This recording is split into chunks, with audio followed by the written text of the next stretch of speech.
আসসালামু আলাইকুম। চলে আসছি প্রতিদিনের মতো আবারও রান্নার ভিডিও নিয়ে।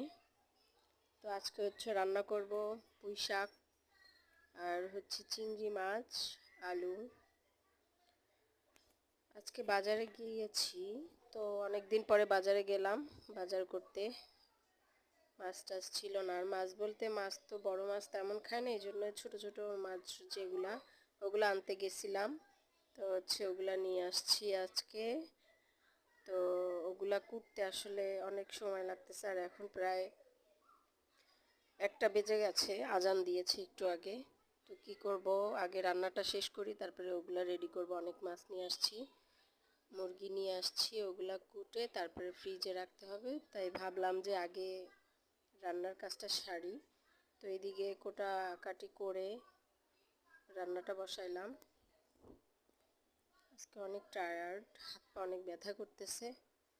অনেক দিন পরে বাজারে গেছি আর কি।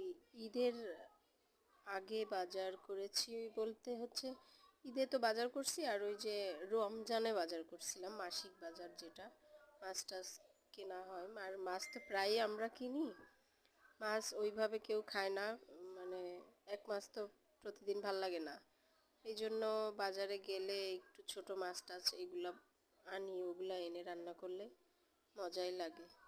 আর ঈদে মাংস খাওয়াটা আসলে খাইতে খাইতে মনে হচ্ছিল যে আমি যাই যাই অবস্থা।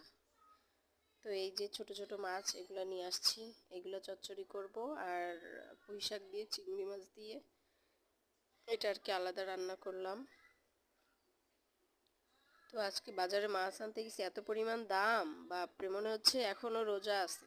হ্যাঁ, যা কিনতে যাই সেটাই দাম, মানে দাম ছাড়া কোনো কথা নাই। কে ভাই, মাছের বাজারে তো ঢোকাই যায় না, মাছ এত পরিমাণ দাম হয়েছে। ছোট ছোট মাছ বড় মাছের থেকে যেন ছোট মাছের দাম বেশি।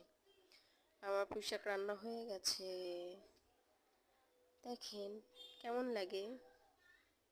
পুঁই শাকটা আসলে মজাই লাগে, সবাই আমার পছন্দ করে, আমার বাসার মেয়েরা, ছেলেও পছন্দ করে, আমিও করি। আজকে এই পর্যন্ত।